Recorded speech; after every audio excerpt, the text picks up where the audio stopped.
Good morning, everybody. Or actually, afternoon here on the East Coast. Welcome to the initial event at the 2023 Green Party Annual National Meeting held virtually this year. My name is David Doonan. I've been the web manager for the Green Party since the fall of 2007, and also spent 8 years as the village mayor in Greenwich, New York, elected to two different four-year terms. We have three great candidates to hear from today. We have Artis Burney, Christiana Obi Sumner, and Jason Call. So first up will be Artis Burney. He's running for state senate in Mississippi, District 51. It's a pretty rural community. No major cities involved, and Artis has run for office before in 2016. So Artis, let's hear from you. Who you are, why you're running, and what you hope to accomplish. Okay. I am from the dirtiest of the dirty. The rest of the South ain't got it like this. Last up to the podium, Mississippi in this. I mean, just the name alone will send chills down your spine. I can't stand her sometimes, but she's mine. You see, some cats move away and go soft in the city. I mean, your hardest wouldn't last 10 minutes in Mississippi. We have dirty cops, crooked judges, black on black crime, and don't get it twisted, the Klan is still alive. My name is Artis Romero, and that's why today I am representing Mississippi. I'm an artist. I'm a poet. I'm not a politician. I'm an activist and organizer. I've spent 20 years as an announcer in television and radio and news and information from one end of the state to the other. And I have soaked up a network of people that would help me do a fantastic job of leading from the position of state senator of District 51 in Jackson County. My name is Artis Burney. Thank you. Before we move on, Artis, can you name or tell people how to get a hold of you in social media? I know you have a Facebook page and also a Twitter feed. Sure. Facebook, Artis Burney, ARTIS BURNEY, and I'm in Van Cleve, Mississippi. And on Instagram, I'm at one Artis Romero. Artis Romero is my stage tag from radio and television, so I tend to pull into that. And I will put it in the chat. Thank you. And also on TikTok. We're on TikTok at Artis Burney also. All right. Great. Thanks, Artis. Christiana is running for the District 5 of the Seattle City Council. She was raised by a single mother born in 1986 up in Alaska. Growing up, her family faced rather hard financial and disability struggles and challenges. As a Black, economically disadvantaged and nonverbal child, she had difficulty attending school, which is one of the reasons why she's decided to run for office. Unfortunately, she and her mother were often unhoused and moving frequently. This is a position that far too many residents of our country have had to deal with and grow up with. But Christiana is somebody that has risen above those disadvantages. Christiana, you want to take over and let us know who you are and why you're running? Yes, thank you so much for having me today. It's an honor to be able to speak with you all. And thank you for that introduction. As you said, I'm Christiana Obi Sumner. I'm running for District 5 of Seattle City Council. District 5 is primarily North Seattle. What's important about that is Seattle has a long history of redlining and gentrification. In North Seattle, there is primarily folks whose voices are more amplified are usually folks who are home owning class, economically wealthy, white, middle-aged homeowners. But what the thing about this district is there's a lot of us here. There's disabled folks here. There's people, the glow majority. There's a district that doesn't have sidewalks, that doesn't have affordable housing. But let me tell you, at the base of it all, why I truly am running for Seattle City Council and what has been driving me to this. Ever since I was a young child, I felt it was important to fight for social equity, especially being autistic and being chronically ill, coming from a family who has been under-resourced, who's also disabled, and this being the 7th state I've lived in, I have seen the ways that our governance and our system and our society work in a fractured way, and it doesn't lead to outcomes that are truly working towards progressiveness, equity, and transformative justice. Being in Seattle for 13 years, I have during that time been co-chair of the Seattle Disabilities Commission and the Seattle Renters Commission. I have worked in direct social services, particularly in permanent supportive housing, at the local public hospital, and in an intergovernmental relationship between what the city or the governance says that you have to do in order to receive funding and in what is actually needed on the ground. I ran for a transparency seat appointment in 2017 while I was a social service worker to amplify the inequities that I saw and the brokenness and fractured tendencies of our city. And especially as I started my social equity and disability justice consulting firm, where we've worked with over 250 organizations and government agencies across the country, I have been able to see a larger ecosystem of where the barriers are and what we need to actually commit to change. The difficulty with being a consultant is that all you can do is give recommendations, and then the people who have the vote on the dais are the ones who move policy. And it has never went towards what we needed to be able to achieve sustainable, collective, and effective results. I'm running for Seattle City Council because, frankly, I'm very frustrated and very tired to see decisions, investments, and policies put forth to maintain the status quo and to continue to widen the disparities that we see in our intersectionally impacted communities.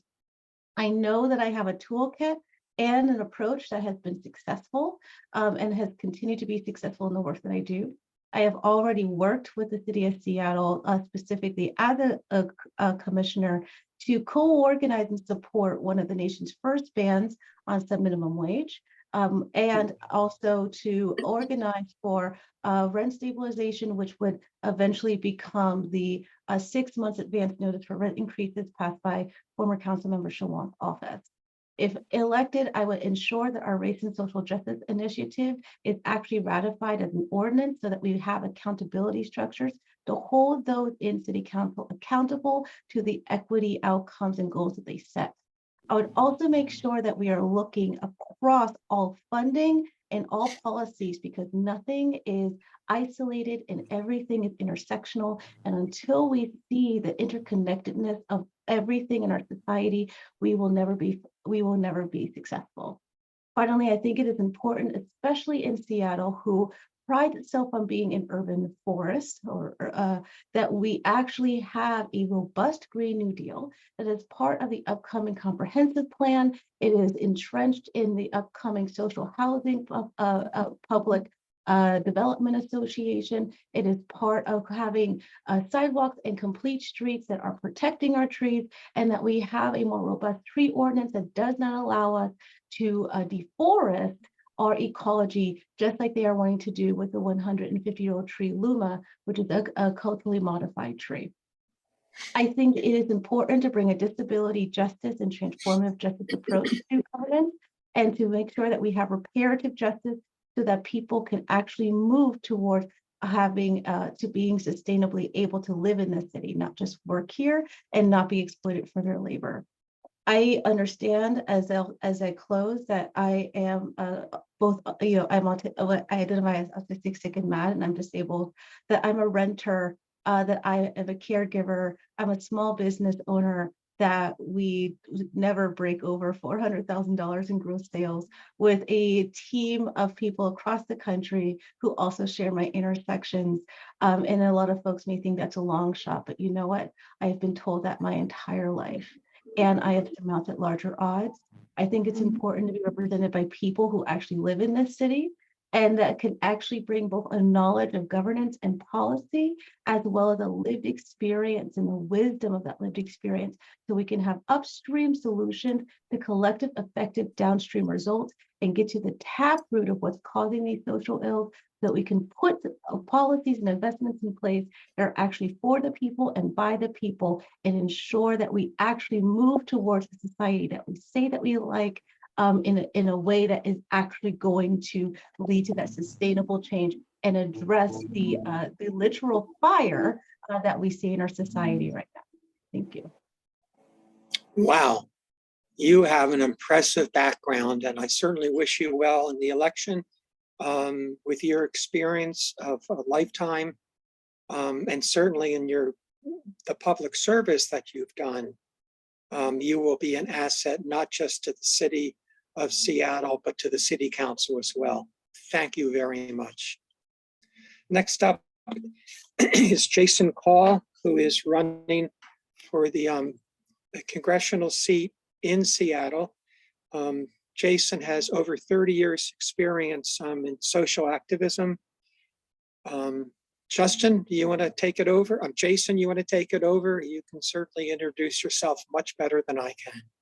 Thanks, David. I'm actually not in Seattle. I am the district right north of Seattle, that goes from the county north of Seattle, Snohomish County, all the way up to the Canadian border, and includes the islands in the Puget Sound. But I certainly have a great interest in what happens in Seattle. I was a student at the University of Washington for many years. So, yeah, and the truth is what happens in Seattle affects all of the surrounding areas. So Christiana's race is very important to me, and I'm very excited that she is holding second place in the primary and looks to be hopefully moving on to the general election. So congratulations there. So yes, my name's Jason Call.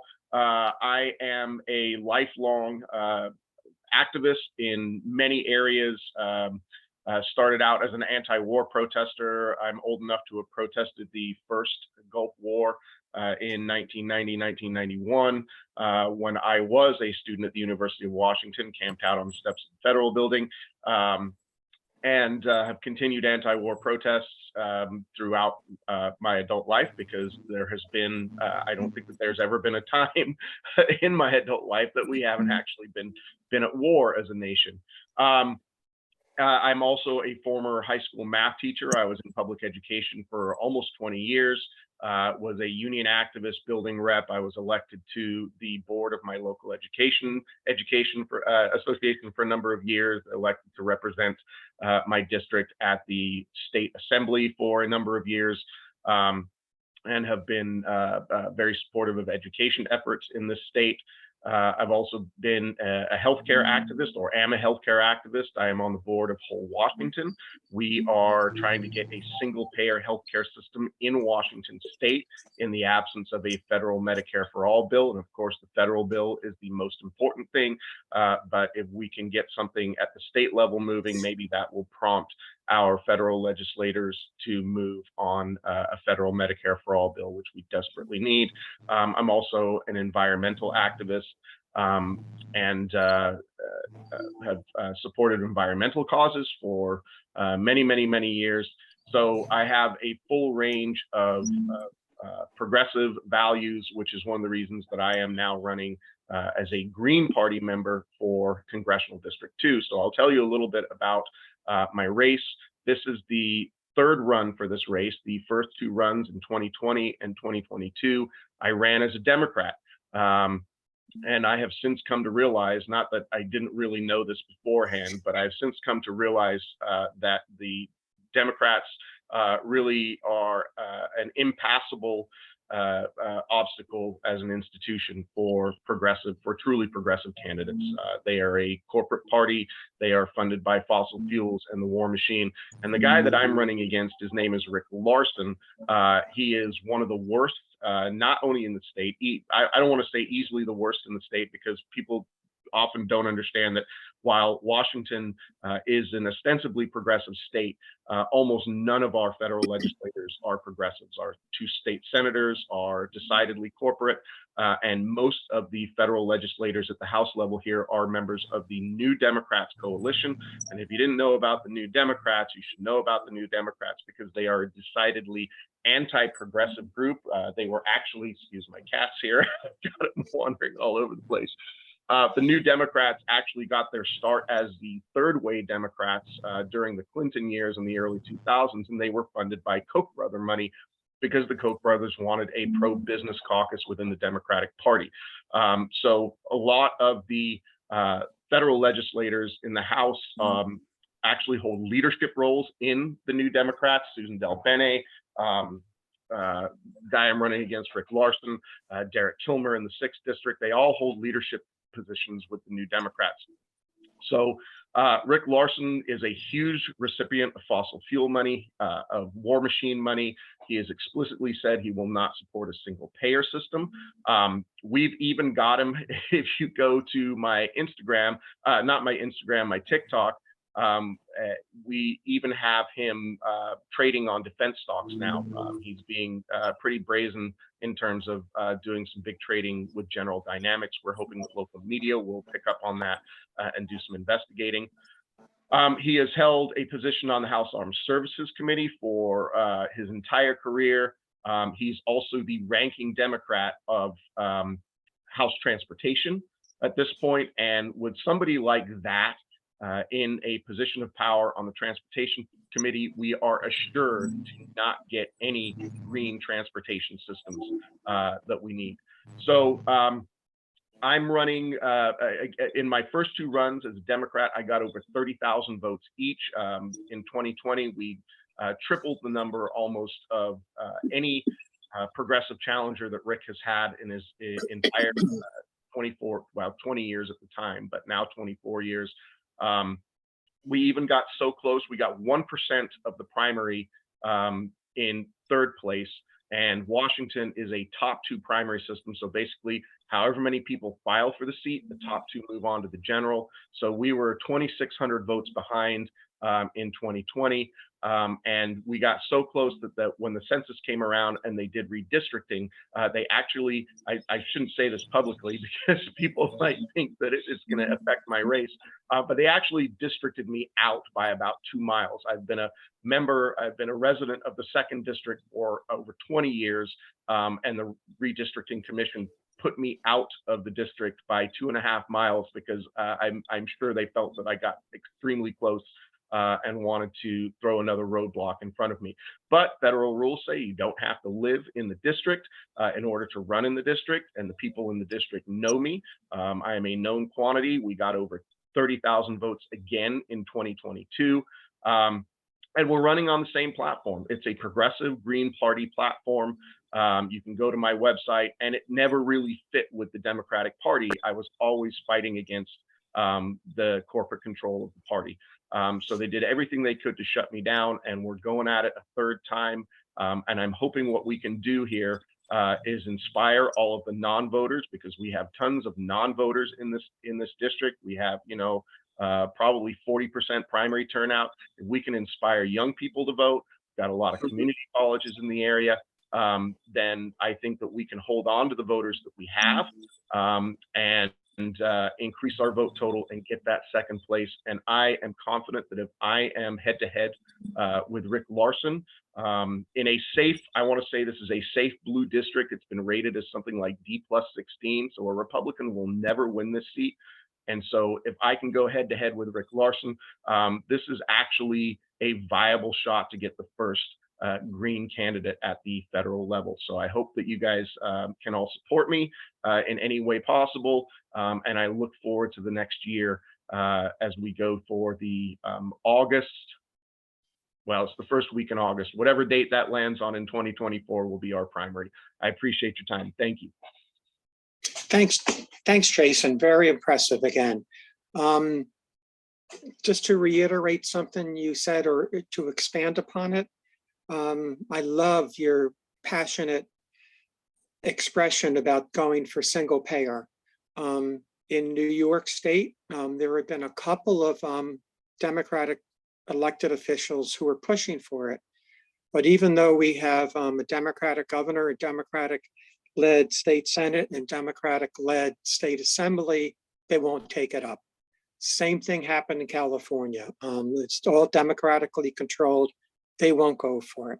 And to me, Well, it doesn't make sense, but you know, I'm not here to talk about myself. Well, Jason, I was just going to say, since we're talking about single payer, I followed the CalCare thing very closely. And it looked like CalCare was going to pass until the day of the vote, where the for-profit health industry threw $1 million towards Democratic politicians, and they changed their votes. They indicated they were going to change their votes. So that's what happened in California with CalCare is an absolute travesty. Absolutely. And Jason, we didn't hear what your campaign website is and your other social media sites. And I have to go back. I put it in the chat. I will repost everything in the chat, but pretty much everything for me is Call for Congress, FOR, not the number 4. Callforcongress.com. The only thing that's slightly different is my TikTok, which is Call for Congress WA02. And my TikTok presence is something that I'm looking to expand a little bit, because that's how you reach the young people these days. And I'm not very good at TikTok. It's an art form. No doubt you'll come up with it. I'm fully confident. Christiana, I neglected to ask you what your website and social media sites are. Can you put that in the chat and also talk about it a little bit? Yes, I can put it back in the chat. My website is votechristiana.com. Christiana is spelled like Christian with an A at the end. So CHRISTIANA. And we have links to our social media sites there. But we are on Twitter, Facebook, Instagram, and TikTok. And so you can find us at those Vote Christiana on those different social media sites, or you can go to the website and you can find the social media sites there as well. Great, thank you. Artis, I have a question for you. I too live in a very rural community. There's no 4-lane roads in our county, no TV station, no radio station, no enclosed shopping mall in our county. But you know, we're within commuting distance of Albany and Glens Falls and Saratoga Springs. So there is a sort of an urban feel to the area, but it is very much still a rural agricultural community. Artis, how would you describe the district and the area you live in, Mississippi? Well, the district is mostly industrial. We have shipbuilding, English ships, because we got to build our battleships. We have Chevron. We have a military base, a couple military bases.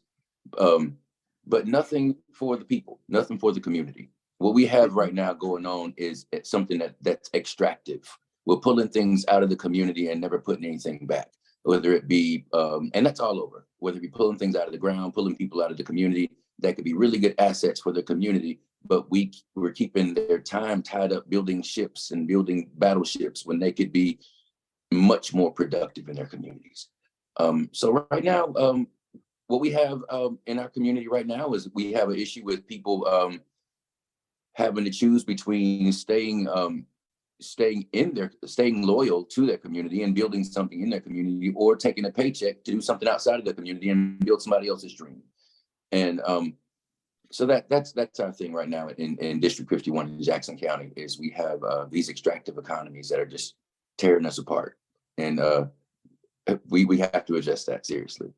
And also on the other end of that, we have a Southern company, Mississippi Power, who is just buying everything. They buy the media formats, they buy people, pretty much, opinions.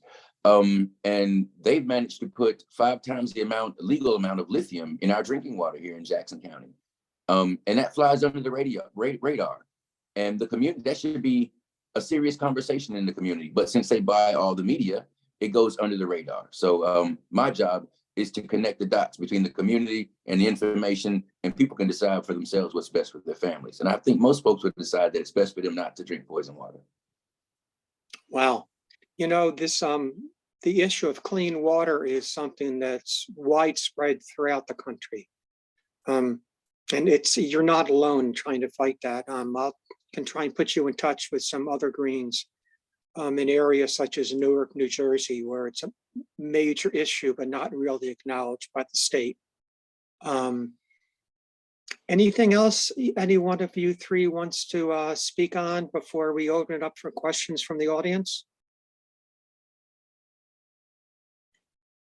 I guess not. David? Okay. Yes. Darlene here. Could you please let Ann Link ask a few questions from the media committee? Oh, sure. Absolutely. Yep. Thank you. Sure. Hey, Ann Link here. We're going to be promoting this on our own social media. So we want to try to get some specific questions for that. So I'm just going to go in the order that you originally were introduced. And Artis, I have a question. You know, based on what you were talking with David, a lot of these are huge problems, and you have a lot of corporate forces sort of, and military government forces, as you say, extracting from the community. What ideas do you have as far as in office to just make a start in changing things in your community? Maybe a couple of ideas that you have to start with. Well, the first thing in my community is that we have to address the issue with Southern Company, Mississippi Power. Poison water is just one thing. You know, poison water, there's high rates of asthma in the community, and a lot of the people in the community don't connect the dots. And also with the Public Service Commission, they have, with the relationship with the Public Service Commission, they have the opportunity to raise our power bills whenever they want to. So not only do you have Mississippi, who is a poor state, the poorest state. So you have poor people dealing with this predatory business practices. And I think if the people can connect the dots, then we could put people in office who are actually voices on behalf of the people, instead of voices that can perpetuate this thing that these big energy companies are doing. That's one thing.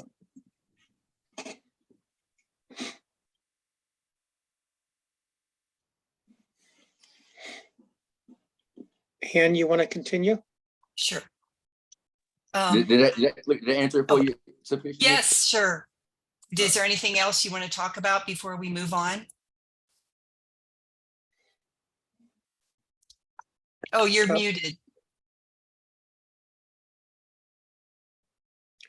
Artis, you're muted.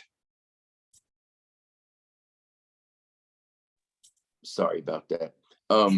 Could you repeat the question one more time, please, to make sure I touched it off? Yeah, you brought up some sort of major issues with a lot of forces arrayed against in support of these extractive industries. And I just wondered, as you get in office, you had brought up, one thing that you were going to focus on. I wonder if there's anything else you want to talk about that you would like to really start with once you get in office. Yeah, that was it. I appreciate it. Thank you. Yeah, I think I answered it good. Thank you.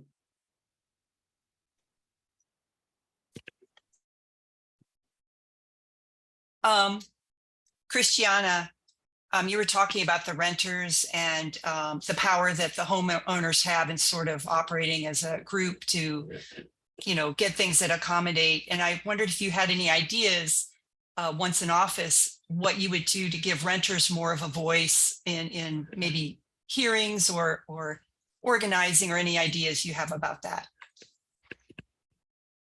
Yes. So I think one of the biggest things, I was talking with my mom about this the other day.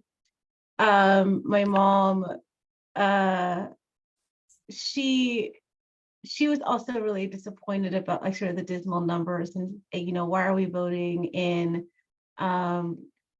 certain folks who are not going to work in our best interests. And I explained to her that there is a lot of folks who just, they have, in a lot of ways, maybe have lost hope.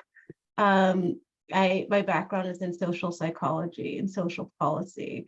And so I talked about how there is this, you know, social psychology have terms that I wish they would be different. One of those terms is called learned helplessness, which essentially is when you are fighting something, and there's not really a way to get out of it. After a while, even though there is still that harm being done, you sort of was like, what's the point? I can't get out of it. And that is a really difficult situation for folks to be in. This is not to say that there isn't a very active, vociferous sort of group of folks who are renters, who are disabled, who are aging, who are under-resourced, underestimated, that are not fighting. It's to say that there are a lot of folks who are like, why would I vote? Why would I continue to put myself in a situation where I'm going to be harmed when I'm just trying to survive day to day? We are in a situation now where a one-bedroom apartment in Seattle is on average $1,700. And they want you to make about 2.5 times the rent, 3 times the rent, which would mean you would have to make somewhere between $45 and $60 an hour to be able to even qualify. When we live in a city where the top 20% of income earners makes 22 times more than the bottom 20% of income earners. And we put the social housing PDA in place by a vote of the people, but we didn't give it a funding source. And so this council coming in is going to be completely instrumental in making sure that social housing PDA has a funding source. What I love about it is that it also requires tenant councils for all social housing.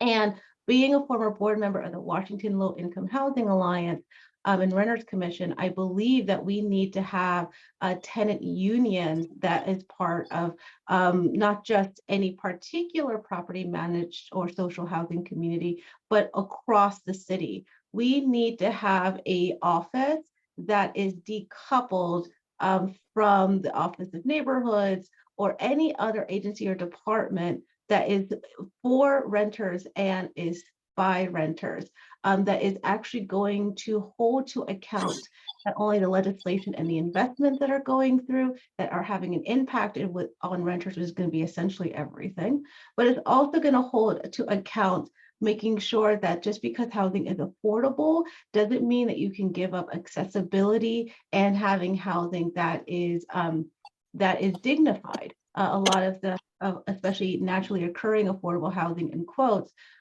can have everything from maintenance issues that are not being addressed. There is difficulties with getting ADA accommodations. And we need to make sure that we're actually addressing that.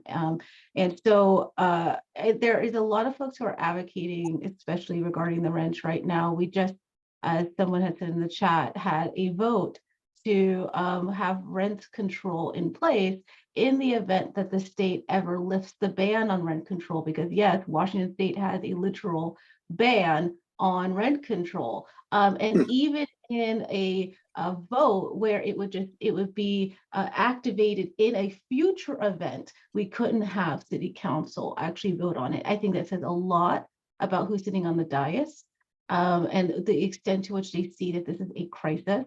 And we need to make sure that we have those voices of the people who most intersectionally impacted amplified and their leadership, not just in terms of the affordability, not just in terms of the conditions, but also in terms of, like I said, the entire ecology of the issue.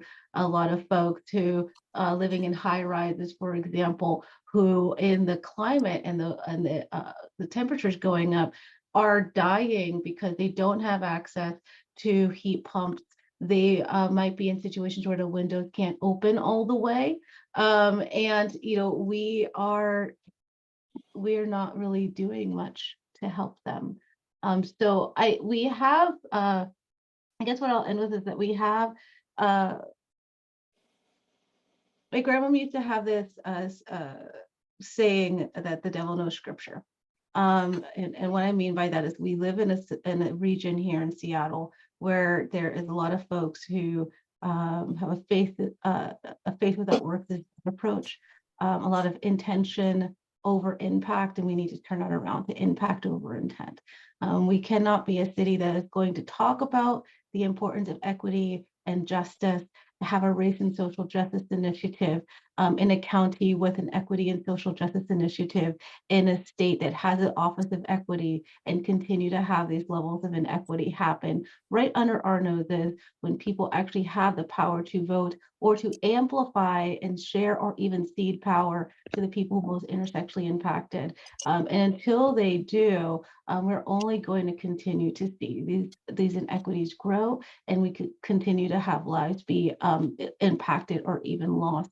And that is something that I will fight tooth and nail on the dais, just the way I have in the work that I have done all of these years. Thank you. And I have a question for Jason. You brought up early on that you're against all the wars, and I wanted to know what suggestions you have when in Congress to stop this. It doesn't matter which party it is, the war machine just keeps on going and getting funding, and what ideas you would have in terms of working with other like-minded people to stop this. Yeah, that's a really tough question, because most reps and senators are heavily funded by the war machine, and the war machine has done a very good job of getting industry for, I just give you an example. Boeing is the largest employer in my district. We actually don't produce a lot of military hardware in my district. We are mostly a commercial aviation manufacturer, but Boeing profits are important to the employment in my district. And we call Rick Larson the congressman from Boeing. So we have had a culture over the last 60, 70 years and beyond that, but let's just say post World War II, of really having what Eisenhower warned about, which was the military industrial complex entrenchment that has its tentacles absolutely everywhere. And what we really need to do is have a collective public consciousness that the war machine is going to kill us all. With climate change, with the fact that the U.S. military is the largest non-state polluter on the planet, and has completely avoided any culpability or any standards as far as emissions reductions. They are exempt from the agreements that come out of the COP conferences. I just think that a lot of people know that this is the case, and they don't know what to do with it, and particularly voters on, let's call it the left, Democratic voters and voters to the left, feel like they don't have any options because they don't want their districts to fall into the hands of Republicans. In fact, that's something that I have run against. Why are you running against a Democrat? Well, first of all, he's one of the most conservative Democrats in Congress. Actually, the what's it called? I forget what they're called, but they host CPAC. The American Conservative Union, I think it's what it's called, and they've rated Rick Larson as in the top 15% of most conservative Democrats in alignment with their priorities. So my goal is to make sure, one, that voters know that this is a safe seat in terms of, like, the worst you're going to get is Rick Larson, but we can do much better. And then what we need to do is we need to make sure that people are employed in my district. I think a lot of people in Washington don't know how much opportunity we have here to take advantage of tidal energy, to take advantage of geothermal energy, and that if we can take those jobs that people feel are reliant on Boeing and reliant on the military itself, because we have 2 naval bases in my district, that we can say, if we scale back the military, one, because we spend 10 times more on the military than any other nation, and we spend more on the military than the next dozen nations combined. that we can scale back military employment, military production, and that we can transfer those jobs into green, sustainable jobs where we are building those sustainable energy infrastructures for transportation, for rail, for geothermal, wind, solar. I have solar panels on my house. They were actually built in the town. The inverter was built in the town that I live in, but that went out of business because our politicians don't promote green energy. So we can do that here. I mean, we are absolutely ripe for that kind of investment in my district. And we have to get people into a more cooperative mindset rather than an adversarial mindset. That is what has been promoted, what has been propagandized to us for the last 70 years post World War II. I think a lot of people feel that. Like I said, they're not really sure what to do with it, but we have to have all of what we are talking about here is talking about changing collective public consciousness. So I think it can be done, and I think it's going to take people like me and others in the Green Party who are just willing to boldly challenge the corporate narrative, which is pro-war and pro-fossil fuels. Thanks. That's it for me.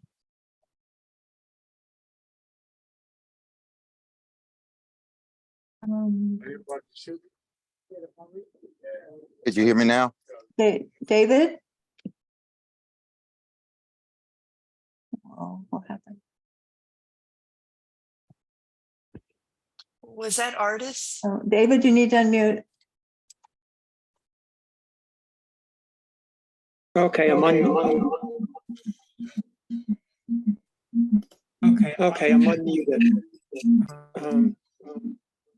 Sorry about that. Hold on. Okay, there we go. My phone's about to run out of power, and because of the echo, I had to shut down the web interface.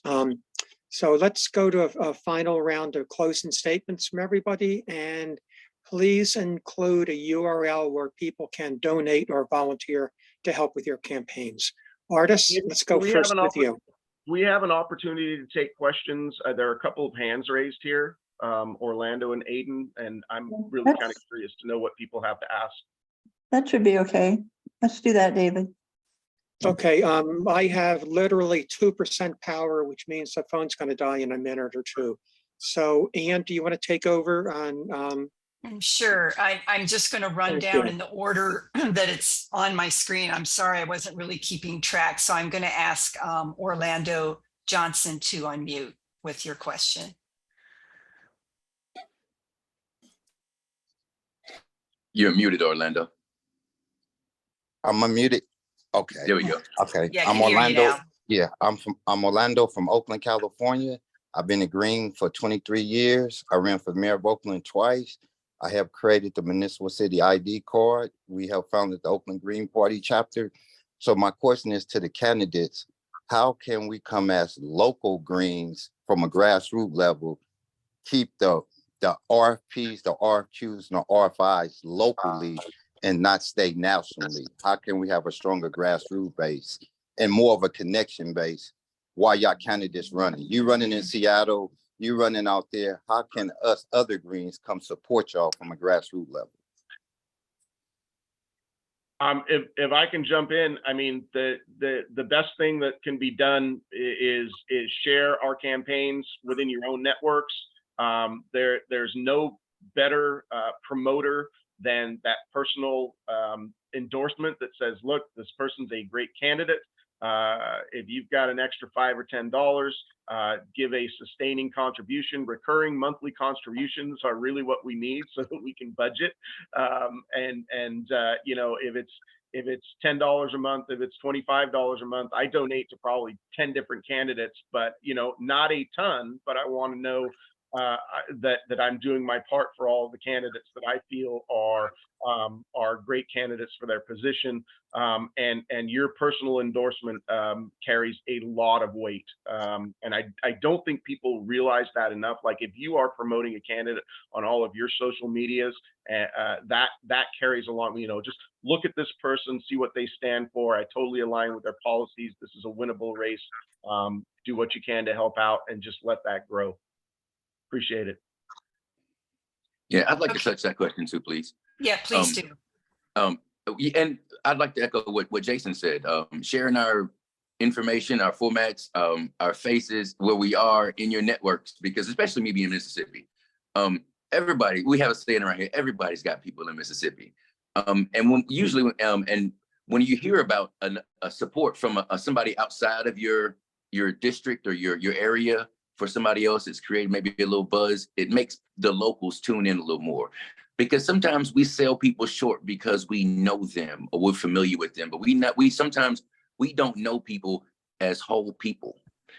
Sometimes we just know a person from what we hear about them, but then whenever you have other folks share things about them and somebody else is taking notice, maybe it can get some support where you didn't expect it sometimes, Yeah, that's a good question, Orlando. Thanks. Okay, I'm going to take another hand up, and then I'll go to some questions in the chat.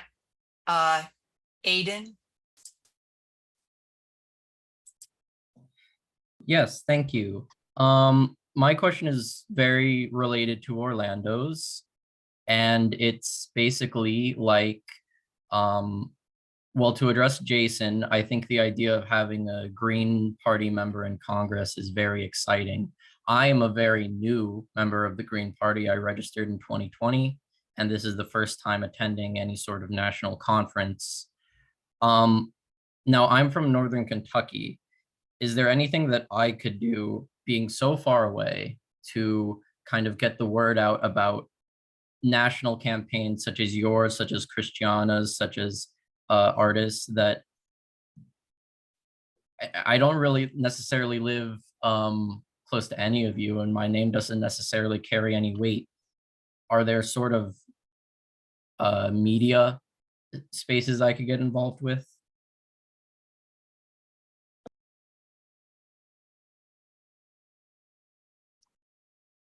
I can go. This sort of goes off of the other question too. I think in addition to, donations, at the city council election, we have democracy vouchers. Democracy vouchers, you can only fundraise up to a certain amount, and but you can get donations. There is a person who it looks like I will be going against in the general, for example, that while they qualify for democracy vouchers, they put $30,000 of their own money into the campaign, and you can you could put in as much of your own money into the campaign as you want.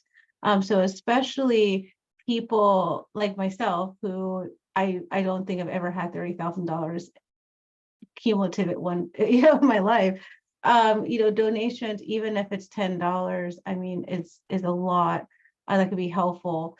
And sharing the campaign specifically, but something that has been really helpful that I encourage folks to do, because sometimes folks feel some sort of way about like sharing political messages or they can't based on their job, is that if there is an issue or a stance or a policy platform that really resonates with you, and it's something it's also happening in your area, I think talking on that and then saying, there's this person, who's talking about this in this election over here, or this is what they're advocating for. And I think that's a way to really have organizing power, because it could go either way of like, you say we can't do this thing, but this person over here is running on this issue, or this person's running on this issue and we have done this thing, and let's talk about why it can't happen in Seattle, but it can happen somewhere else.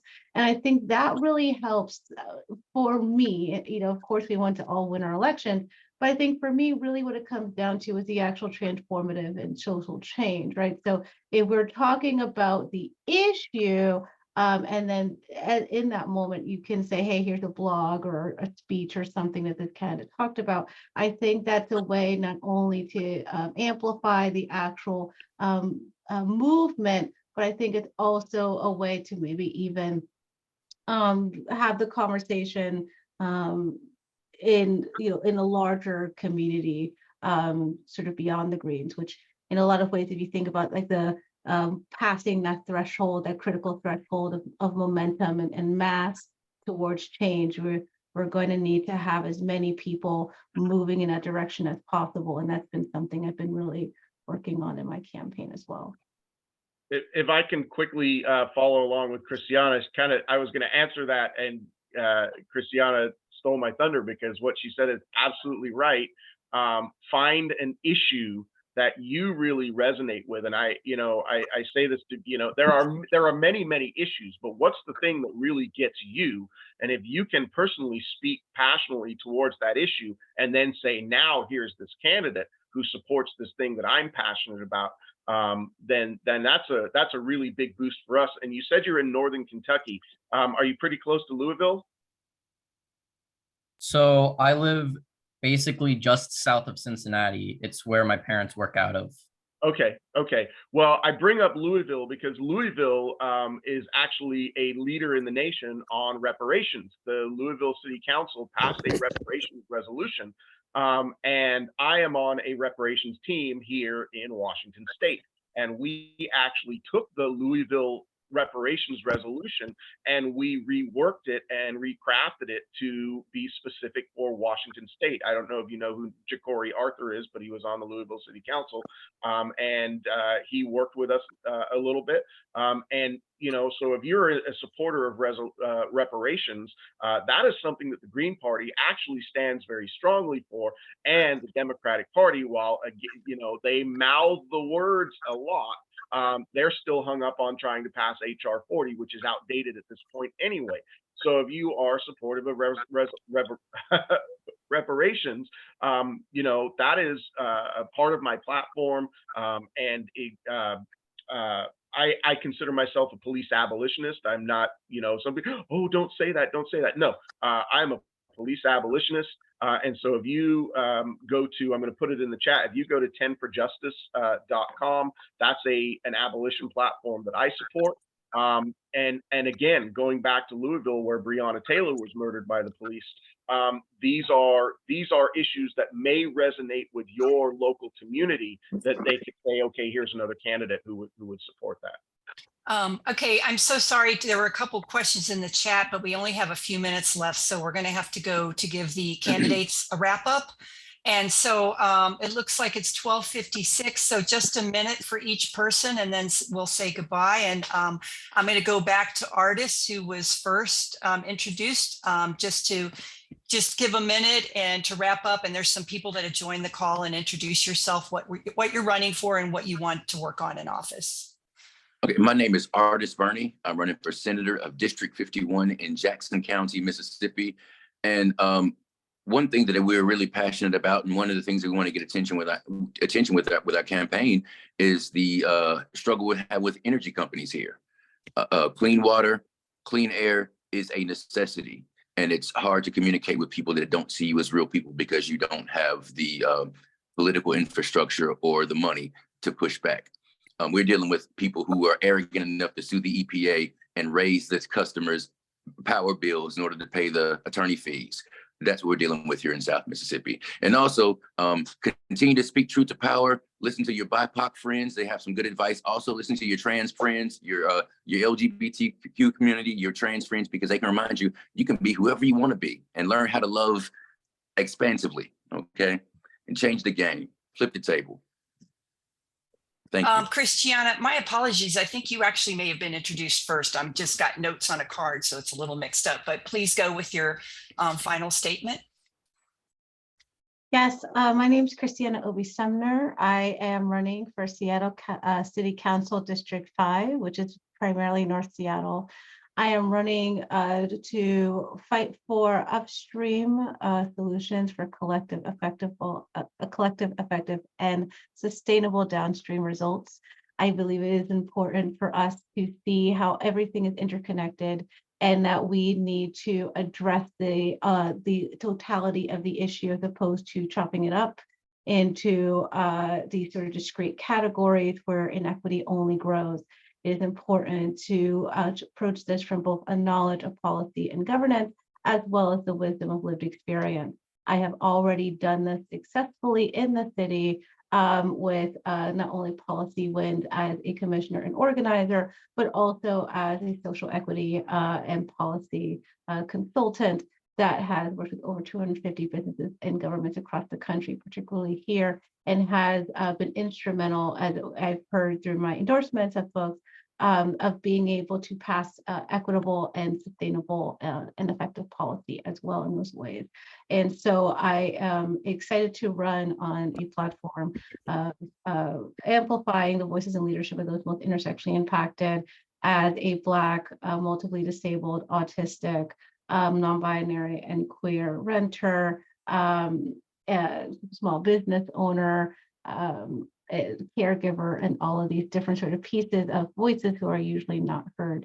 And so I am really excited to be able to fight for a more sustainable future, to really hold Seattle's feet to the fire, to have a robust Green New Deal, to make sure that we are fully funding social and accessible and affordable housing, that we have infrastructure, including complete streets that are pedestrian centered with public transit, and that we are ensuring that we are making the investments in labor and economic and progressive taxation as much as possible. And, Christiana, I'm going to stop you just so we can give that was it. Jason. Okay, great. Jason, thank you. Thank you very much, everybody. I'm honored to be here. I wanted to first say that my seat is a winnable seat if I can make it past the primary, having gotten over 30,000 votes in 2 previous races. If I can make it to that second spot, I can beat the incumbent who is pro-war and pro-fossil fuels, and essentially anti-progressive, and even socially, he is behind the curve on all of the social issues. So this is a winnable seat. I want people to understand that climate change is going to affect my district substantially. It's already hurting people across the South. Always hurts the most marginalized and the most and the least able to mitigate climate issues. Always going to hurt those people first. But I think up here in the Northwest, we have more coastline than almost any other district in the country, and we're going to be affected by rising tides. And we need to start addressing where we're going to be even as close as 5 years from now. We need to start addressing those things now. And our politicians are not doing that in any way, shape, or form. They are just walking along as though it's business as usual. And I think it's all going to come crashing down very soon. And we need to have voices out there talking about how to restructure our economy, how to restructure our society in ways that the political establishment simply is not going to address because it does not serve their corporate donors. I am more excited to be running as a Green in this race, my 3rd run for this seat, than I ever was as a Democrat, because I was constantly fighting within the party. I feel like I'm supported in the Green Party. I feel like this is a great community, and I think we need to do whatever we can to expand our ideas and change that public consciousness that I was talking about earlier. And I'm really excited to be running alongside Christiana and Artis. Thank you. Thank you, everyone. Thanks you, everyone, for coming. Those of you that are new, feel free to check on our website, our social media pages for more information about us. And we will be reposting the video of this on our social media for those people who joined late. So you can check in there in the next couple of days and see the whole thing. So we hope to see you in some of the other workshops and press conferences. Thank you, everyone. Thank you.